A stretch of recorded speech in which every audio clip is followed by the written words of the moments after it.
Hi friends, welcome to प्यारा India.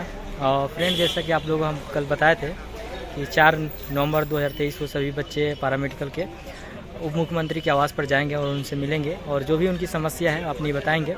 तो यहाँ पे देख सकते हैं पीछे कि सभी बच्चे आ चुके हैं लगभग मुख्यमंत्री के आवास पे। और ये सामने जो दिख रहा है आपका, ये उप मुख्यमंत्री का आवास है। और यहाँ पे जो भी मीडिया कर्मी आए हैं उनसे अपने बातों को रख रहे हैं। तो आपको दिखाते हैं क्या क्या समस्या है बच्चों का और सब आपको सुनाते हैं। तुम नहीं पकड़ेगा नहीं ना, ज़्यादा देर नहीं करिएगा। लाइट देख लेना। अच्छा भाई लोग ऐसा भोगा मत दीजिएगा लोग। इस वक्त हम राबड़ी आवास के ठीक बाहर मौजूद हैं। सबसे पहले आपको तस्वीर दिखा देते हैं। सामने राबड़ी आवास है और राबड़ी आवास के ठीक सामने रोड के पास काफ़ी कहीं भी राज्य में 7 निश्चय योजना के तहत कॉलेज खोला गया, लेकिन ट्यूटर डेमोन्स्ट्रेटर लेक्चरर का बहाली नहीं हुआ। सरकार के भरोसे हम लोग हैं और हम सब जो है सो ट्यूटर डेमोन्स्ट्रेटर के भरोसे हैं। ज़िंदगी बर्बाद हो रहा है हम लोग का। अब आप ही बताइए ना, बच्चा अगर पढ़ेगा ही नहीं, कहाँ कौन नस है, कहाँ कौन हड्डी है, तो बच्चा को इंजेक्शन भी देना रहेगा कभी तो कहाँ देगा, कहाँ प्लास्टर करना रहेगा कहाँ करेगा, कुछ भी नहीं पता है। जो कोर्स शुरू हुआ उसका यहाँ तक कोई नियमावली नहीं है, उसका जॉब क्या होगा, उसका सिलेबस रिवाइज क्या है, कुछ भी नहीं है। ऐसी भगवान भरोसे कॉलेज खोल दिया गया है। सरकार के संज्ञान में हम सारी बातें लाना चाहते हैं, इसलिए आदरणीय डिप्टी सीएम साहब से हम लोग मिलने का गुहार लगा रहे हैं कि उनसे शिष्टाचार भेंट कर सारी बात हम उनको कहें। क्योंकि council, state allied health care council का गठन नहीं होना एक बिहार के पैरामेडिकल छात्रों के लिए एक अभिशाप है। क्योंकि काउंसिल है जिसमें काउंसिल सारी चीज़ों का उसमें समन्वय है, वो कोर्स से लेकर के उसका पढ़ाई लिखाई से लेकर के सारा चीज़ उसमें है। लेकिन काउंसिल का गठन नहीं हो रहा। हम लोग बराबर मांग कर रहे हैं कि काउंसिल में सभी कोर्स के एक छात्रों को, 2 छात्रों को सदस्य के रूप में उसमें शामिल किया जाए, जिससे कि पैरामेडिकल के बारे में विशिष्ट जानकारी पैरामेडिकल कर्मी ही दे सकता है। और साथ ही साथ कॉलेज में ट्यूटर डेमोन्स्ट्रेटर लेक्चरर हो। पैरामेडिकल परीक्षा समिति जो पूर्व से है उसको बरकरार रखते हुए उसमें छात्रों को सदस्य के रूप में शामिल किया जाए। साथ ही साथ lab technician, dresser, dental hygienist का जो नियमावली पेंडिंग है उसको पूरा करके, उसको प्रकाशित करके फाइनली नया विज्ञापन यहाँ पर पहुँचे हैं तो क्या लग रहा है, उम्मीद कि आप लोगों का मांग सुना जाएगा? देखिए, उम्मीद बहुत धुंधला नजर आ रहा है सर। पिछले 3 वर्षों से हम लोग डंडे खा के और वैकेंसी जो हमारा पेंडिंग है तकनीकी चयन आयोग में, उसके लिए मांग कर रहे हैं। स्थिति इतनी खराब है कि जो बच्चे पढ़ रहे हैं उनको शिक्षक नहीं है और जो पास आउट है उनको नौकरी नहीं है। दोनों स्तर पर बेरोजगारी है और दोनों स्तर पर परेशानी है। हम आदरणीय स्वास्थ्य मंत्री से पहले भी मिले हैं, पहले भी चीजें अभी शिक्षा मंत्री से बात हुई। वो सिर्फ बीपीएससी वाले टीचर की बात कर रहे हैं। कितनी शर्मनाक स्थिति है कि सिर्फ आप एक टीचर की बात करते हैं। जो पैरामेडिकल शिक्षा उसको कौन देखेगा? आप बतौर शिक्षा मंत्री हैं, आपको उसका भी ध्यान रखना पड़ेगा। तो देखिए, काफी संख्या में जो पैरामेडिकल छात्र हैं वो यहाँ पर पहुँचे हुए हैं और राबड़ी आवास के ठीक सामने मौजूद हैं। इस बात को कहना है कि स्वास्थ्य मंत्री से मुलाकात करने की कोशिश कर रहे हैं, लेकिन अब तक मुलाकात नहीं हुई है। वहाँ पर व्यवस्था नहीं कर पाए और सिर्फ बहाली की बात कर रहे हैं। पेपरों में आता देखें, आदरणीय स्वास्थ्य मंत्री जी ने कहा कि 1.5 लाख स्वास्थ्य विभाग में बहाली आ रही है। उस दिन मंच से कहा, हम लोग इसका स्वागत करते हैं, लेकिन ये तो वो बहुत 1 साल से कहते आ रहे हैं। ये आएगा कब? 1 साल पहले बोले और अब तक नहीं आया। अभी तक नहीं। विज्ञापन जो पेंडिंग है 1 साल से, विज्ञापन बीटीएससी में पेंडिंग है भाई। बीटीएससी हम लोग गुहार लगा रहे हैं कि जो जहाँ पे मुख्यमंत्री जी मंच से अपर मुख्य सचिव को कह रहे हैं कि आप बोलिए कि 2 महीना में कर दीजिएगा। 1 साल हो गया बहाली का, विज्ञापन आए हुए, फॉर्म अप्लाई किए हुए, आज तक उसका नहीं हुआ। सिर्फ कहने की बात, सिर्फ एक विभाग में ध्यान देने से होगा। मैं आदरणीय स्वास्थ्य मंत्री से उप मुख्यमंत्री जी से शिष्टाचार भेंट करने के लिए हमने 1 सप्ताह 10 दिन संख्या में पहुंचे हैं। देखिए, आज एक्चुअली हमारे बहुत सारे स्टूडेंटों को रोक दिया गया है कई जगह और बैरिकेटिंग लगा करके। हम लोग पूरे बिहार के सभी मेडिकल कॉलेज के, सभी पैरामेडिकल कॉलेज के सब जिला से स्टूडेंट आए हुए हैं और तब तक यहाँ रहेंगे जब तक हमारी मुलाकात। ये बताइए कि बहाली नहीं होने से नुकसान कितना हो रहा है आम लोगों को? देखिए, आम लोगों को तो इतना नुकसान हो रहा है कि सुपौल से पेशेंट रेफर हो रहा है, पटना आते आते वो रास्ते में डेथ हो जा रहा है। इतना नुकसान है। अब आप समझिए कि नुकसान कितना हो रहा है। इससे ज्यादा हम क्या? सभी लोग कहते हैं, क्या कहेंगे? स्वास्थ्य मंत्री भी हैं और आप लोग पैरामेडिकल के छात्र हैं, सभी लोग कहा ही है कि झट से एग्जाम दीजिए, फट से पास कीजिए और फिर कहाँ झट से पास हुए? 8 साल पहले 8 साल पहले पास हुए हैं, 8 साल से बेरोजगार हैं। झाटे में रह गए, न पट होवे न किया, तो बिहार का बातें छोड़ दीजिए। जितने भी छात्र आप देख रहे हैं, पैरामेडिकल बैकबोन है समूचे बिहार का। अगर स्वास्थ्य व्यवस्था में सुधार लाना है, युवा स्वास्थ्य मंत्री उनको चाहिए कि अपने विभाग में सुधार लाए।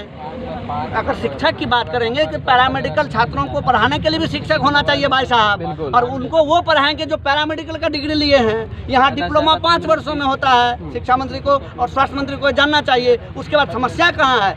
बच्चे को ना पढ़ाया जा रहा है, ना नौकरी दिया जा रहा है। 10 वर्ष लगता है यहाँ डिप्लोमा और बैचलर करने में, 10 वर्ष, और 10 वर्ष करने के बाद छात्र बेरोजगार है। देख लीजिए, सारा बच्चा यहाँ आया हुआ है, अलग अलग जिले से, अलग अलग पैरामेडिकल इंस्टीट्यूट से बच्चे आए हुए हैं। नौकरी तो लगातार सरकार कहाँ नौकरी आ रहा है? बीपीएससी वाला टीचर जाके वो क्या बोलते हैं, ऑपरेशन करवा देगा क्या? अगर हम शिक्षक हैं, अगर बीपीएससी के टीचर की हम लोग बात करें, क्या वो जाके ऑपरेशन करवा देगा? क्या वो एक्सरे करेगा? क्या वो ब्लड जांच करेगा? आपका मानना है कि बतौर स्वास्थ्य मंत्री तेजस्वी यादव जो है आप लोगों को ध्यान नहीं दे रहे? नहीं, बतौर स्वास्थ्य मंत्री हम जानते हैं कि युवा हैं, काम कर रहे हैं, लेकिन हमारे विभाग की अगर बात करें तो टोटली फेल्योर है। कुछ नहीं हुआ है। पिछले 2 वर्षों से हम लोग लगातार मांग कर रहे हैं। वैकेंसी तकनीकी चयन आगमन लंबित है। OT, ECG, x ray, dresser, lab technician, sanitary inspector, जिसकी भी बात करिएगा, जिसका नीड है स्वास्थ्य व्यवस्था में, उसको एकदम टोटली फेल्योर है। युवा होने के बाद भी कुछ भी नहीं हो पाया अभी तक। कहाँ से आए हैं? पटना मेडिकल कॉलेज से, PMCS से। हम लोग का देखिए, आज मेन मांग है पारा मेडिकल का काउंसिल का गठन होना चाहिए, 1 नंबर में। दूसरी नंबर है, जितने भी पारा मेडिकल अध्ययनतर छात्र हैं, जो कि 28 PMI खुला है सदर में, 28 खुला है, उसमें पढ़ाई का समुचित सुविधा नहीं है, नहीं रहने का सुविधा है। ये केवल एक जिले के छात्र नहीं है, सभी लोग अलग अलग जगहों से आए हैं, और कोई सुपौल से, कोई मधेपुरा से, कोई सहरसा से, कोई अलग जगहों से, कोई राजापाकर से, वैशाली से, सोचिए वैशाली से हम भी हैं। तो ये बताइए कि क्या लगता है, क्या कैसे फुलफिल होगा ये? देखिए, हम लोग कई वर्षों से आंदोलन कर रहे हैं। तेजस्वी जी जब विपक्ष में थे तब इन्होंने कहा था कि हमारी सरकार बनेगी, हम तुरंत कर देंगे। सरकार बनने के बाद भी हमारी मुलाकात हुई थी उनसे, और उन्होंने कहा था कि 1 सप्ताह में दिखवा लेते हैं, 10 दिन में दिखवा लेते हैं, लेकिन आज साल बीतने को है और अभी तक नहीं हुआ। आप ही बताइए ना कि आपके गांव में हो या स्वास्थ्य मंत्री जी के गोपालगंज में देख लीजिए, जिस अस्पताल में आज उन्होंने कुछ दिन पहले उद्घाटन करके आए, वहाँ पे OT टेक्नीशियन नहीं है, एक्सरे टेक्नीशियन नहीं है, डेंटल हाइजीनिस्ट नहीं है, ड्रेसर नहीं है। बनाए जा रहे हैं। देखिए, एक मेरा बात सुनिए, 5400 करोड़ से आप बिल्डिंग बना दीजिएगा, सब जिला में 379 करोड़ से आप बिल्डिंग बना दिए, पारा मेडिकल कॉलेज खोल दिए, और उस कॉलेज में पारा मेडिकल कर्मी, पारा मेडिकल ट्यूटर जो है सो नहीं है, लेक्चरर नहीं है, डिमॉन्स्ट्रेटर नहीं है। बच्चा वहाँ पे खाता है, बच्चा वहाँ पे बस सोता है और पचाता है, सिर्फ इसीलिए ये पारा मेडिकल राजापाकर वैशाली में खोल दिए, सुपौल में खोल दिए, बिहार के सब जिला में खोल दिए, कैमूर, रोहतास, सब जगह। और सिर्फ जब पढ़ाई नहीं होगा तो आप 379 करोड़ काहे बर्बाद हो रहा है? मेरा कहना, कॉलेज बंद कर दीजिए, या नहीं तो सबसे अच्छा सबको मौत का सजा दे दीजिए। ये सब बात नहीं कीजिए, क्या करेंगे? एक ये बताइए, हद हो रहा है हमारे। जो स्थितियाँ हैं, आप लोगों ने मुलाकात की? देखिए, हम लोग मुलाकात करने के लिए, उदासीनता के पीछे क्या वजह हो? देखिए, सबसे ज़्यादा जरूरी है कि उनसे मुलाकात करके उनके संज्ञान में सारी बातें लाना। हम लोग आज पूरे बिहार से सब लोग इसलिए आए हैं, और ज़्यादा नहीं, सिर्फ 10-20 लोग आए हैं, और हम चाहते हैं कि उनके संज्ञान में सारी बातें आए। 50 लोग दिख रहे हैं। 50 लोग कहाँ हैं? आप पूरा दिखाइए। इको पार्क के पास रोक दिया है और कई जगह रोक दिया है। जितना भी छात्र आया है ना, 500-700 से कम नहीं है। देखिए, पूरे बिहार में 7 निश्चय के तहत पैरामेडिकल इंस्टीट्यूट चल रहा है, और सभी बच्चों को प्रॉब्लम है, तो सभी जिला से बच्चे आएंगे ही। सब अपना अपना समस्या लेके आए हैं। किसी को इको पार्क के पास रोका गया, किसी को इस साइड रोका गया, किसी को स्टेशन पर रोक दिया गया है, क्योंकि पहले से हम लोगों को सूचना हो गया था, और हम लोग को मारा पीटा, लोगों को धमकाया भी गया। तो 44 का धारा है, उन लोग अरेस्ट कर लेंगे, इधर उधर देखिए, राज्य में भारत सरकार जो है सो काउंसिल, भारत सरकार 2021 में काउंसिल सेंट्रल में बना दी। सभी स्टेट गवर्नमेंट को लेटर भेजा कि 6 महीना में राज्य को काउंसिल का गठन करना है, लेकिन आज तक काउंसिल का गठन नहीं हुआ है। जब तक काउंसिल का गठन नहीं होगा, हम लोग जो होगा करेंगे। मांग जारी रहे, एकदम मांग जारी रहेगा। हम लोग का कॉलेज में इतना बद्दा हाल है कि हम लोग को बाउंड्री भी नहीं किया, इससे लड़के बहुत अनसेफ है। वहाँ की लड़के, जितने भी वहाँ के लोकल लोग हैं, वहाँ से अनसेफ है सर।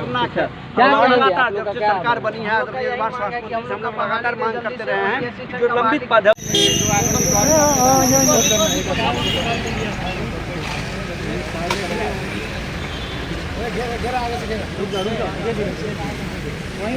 अरे आराम से घर तुम खाली आगे में खड़ा हो जाओ ना अपने से।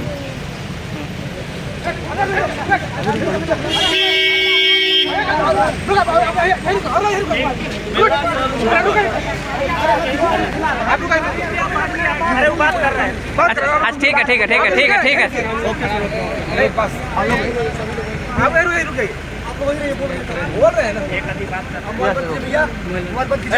नहीं